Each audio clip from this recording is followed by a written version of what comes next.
I'm Miss Bailey, and I'm a first grade teacher at Berlin McKinney, and I'm going to read to you chapter 12 from The Mouse and the Motorcycle by Beverly Cleary. An Errand of Mercy. Owls, thought Ralph, as he clung to the Virginia creeper and filled his lungs with the cool air that was such a relief after the stuffy drinking glass. I've always wanted to climb down this vine and explore the ground floor. He reminded himself grimly, and now I have to. Ralph had never before been outdoors beneath the moon and the stars. He felt small, frightened, and alone. Slowly, paw over paw, he worked his way along the shoots and trindles. An owl, uncomfortably close in a pine tree, hooted, and Ralph huddled, shivering in the shadow of the leaf, aware that he was losing precious seconds. A night wind rattled the windows, and the owl glided off across the parking lot. Ralph inched his way down the vine. It was a long, winding route full of detours to the ground floor window, which, to Ralph's relief, was open. Upon reaching the sill, Ralph leaped to the floor of the room in which three young men of college age were sleeping, two in beds and one in sleeping bag on the floor. An aspirin. I must find an aspirin, thought Ralph, darting under the bed. He bumped into a dust mouse, which startled him, but he did not find an aspirin. He was in such a hurry he ran right over the man in the sleeping bag instead of taking time to go around. There, under the dresser, gleaming in a shaft of moonlight, he saw a round white pill. He went closer. Yes, it really was an aspirin tablet. At last, Ralph was positive it was an aspirin and not some other pill because it had letters stamped on it. Ralph could not read the letters, but he knew they stood for an aspirin. He had been warned about them often enough. Now, all Ralph had to do was figure out how to get the pill upstairs to room 215. Telling himself that in spite of all that happened that night, it could not be much past 1 o'clock in the morning. Ralph half pushed and half rolled the aspirin tablet around in the man in the sleeping bag to the door. He shoved it under the door and with great difficulty squeezed under himself. The first floor carpet was thicker and of better quality than that of the second floor. Ralph worked his way with the aspirin down the hall to the lobby, where the night clerk was asleep on a couch. The glassy eyes of deer heads mounted on the knotty pine walls seemed to stare at Ralph. So did the giant eye of the television set. Slowly, he moved his precious load across the lobby to the stairs, and there he stopped. How could he manage to get the aspirin up those stairs? He picked it up and tried lifting it, even though he knew he could not reach the first step with it. The night clerk tossed on the couch and made a gobbling, snorting noise. Ralph dropped the aspirin in a panic and looked wildly about for a hiding place. With one terrified leap, he dived under the grandfather clock between the elevator and the stairs. It was immediately plain from the dust that no one ever cleaned under the clock. Ralph struggled to control a sneeze. Above him, the works of the clock began making a grinding noise. Achoo! The sneeze could not be held back. Boing! The clock struck 1:30, forcing Ralph to clap his hands over his ears. How his famous ancestor, the one that ran up the clock, Hickory Dickory Dock, stood the racket, he did not know. Peeking out, Ralph discovered the night clerk had slept soundly through the din, so he ventured out from under the clock to continue his struggle with the aspirin tablet. Since carrying the pill up the stairs was impossible, Ralph had to find another way. The elevator? Ridiculous. A mouse could not run an elevator. Then, quietly, unexpectedly, a whole plan of action popped into his mind. Ralph had a genuine inspiration. First, he rolled the aspirin to a safe place behind the ashtray stand beside the elevator. Then, empty pawed, he climbed the stairs to the second floor and ran down the hall to room 215, where he squeezed under the door. Keith was still half awake, his eyes glinting with fever under the heavy lids. "Psst," said Ralph.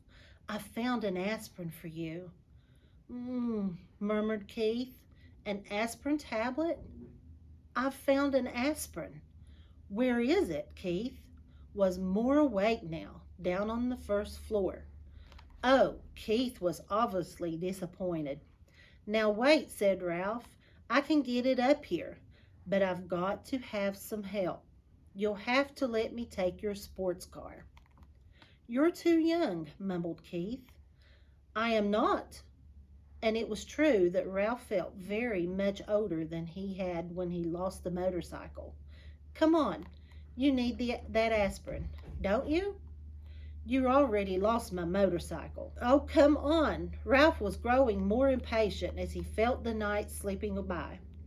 "If you won't let me take the sports car, will you let me take the ambulance?" "I guess so." Keith did not feel equal to arguing with a determined mouse. He picked up his ambulance from the bedside table and set it on the floor. "Here." "One more thing," said Ralph anxiously.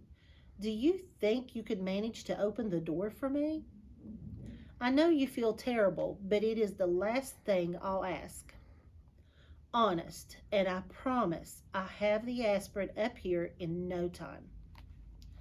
Keith sighed, but he slid his feet from under the sheet and, hanging onto the bedside table, reached over and opened the door. Ralph was already seated in the white ambulance and the red cross painted on the side. "Wee, wee, wee." He took the corner into the hall on two wheels and sped down the bare floor between the wall and the carpet until he came to room 211. Here he slowed down and then went, "Wee, wee, wee," good and loud. This carried him, as he had planned, to the elevator. It was a crucial moment. Now he would find out if his plan was going to work. The little dog in room 211 began to whimper and then to bark, just as Ralph had planned. In a moment, the door opened and the man stumbled out with the little terrier in his arms. "Oh, all right," he grumbled. "I'll walk you. Shut up, will you?" Ralph waited, his paws tense on the steering wheel. The man walked groggily to the closed elevator door, where he managed, in spite of the wriggling dog in his arms, to push the button. Soon the elevator door slid open. Ralph knew that timing was important. The man entered the elevator. The dog barked. "Wee, wee," said Ralph, hard enough and fast enough to shoot the ambulance at great speed across the yawning crack between the floor in the hall and the floor of the elevator before the man turned around. As the dog's owner turned, Ralph steered skillfully around his feet and parked the ambulance behind him. The man pressed the button, the doors closed, and the elevator actually began to ascend. "Do you know what you are?" the man sleepily asked the dog. "You are a nuisance. That's what you are, a four-footed, hair-covered nuisance." The dog ignored his master. "I know you're down there," he yapped to Ralph. "If I could just get down, I'd get you." Ralph did not answer. He was taking no chances. He waited quietly inside his ambulance until the man had carried the dog out before he drove out of the elevator. He jumped out of the ambulance, opened the rear doors, seized the precious aspirin, and boosted it inside.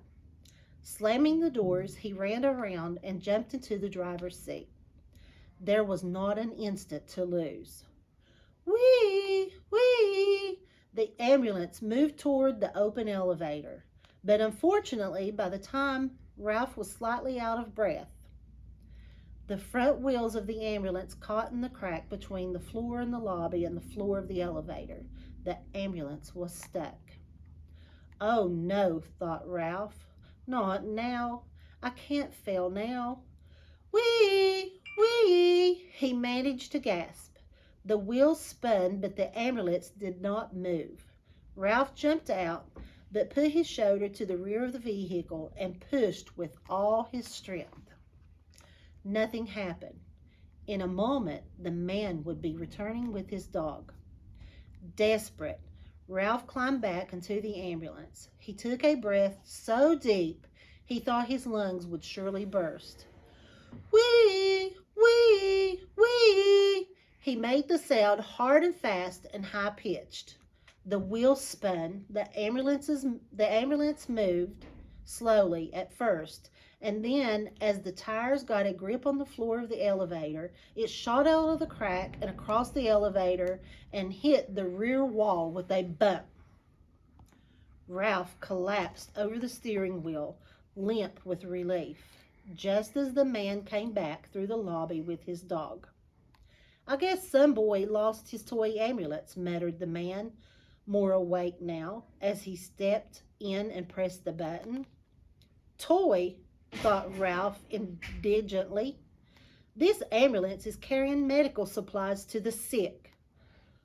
Boy, my foot, yapped the terrier. It's that dastardly mouse. Let me know, and I'll get him. Ralph did not try to answer. He was saving all his breath now to get the ambulance across the crack once more. The man slapped the dog lightly on the nose and said, "Be quiet. I took you outside, didn't I?" Fortunately, the elevator door stayed open behind the man as he walked out, so Ralph had no trouble driving the ambulance out and down the hall to room 215. The door had blown shut, but he did not care. He jumped out of the ambulance and ran around to the back, where he unloaded the aspirin, shoved it under the door, and squeezed under after it. "Hey, Keith, I've got it!" Ralph was filled with triumph. "I've bought you an aspirin."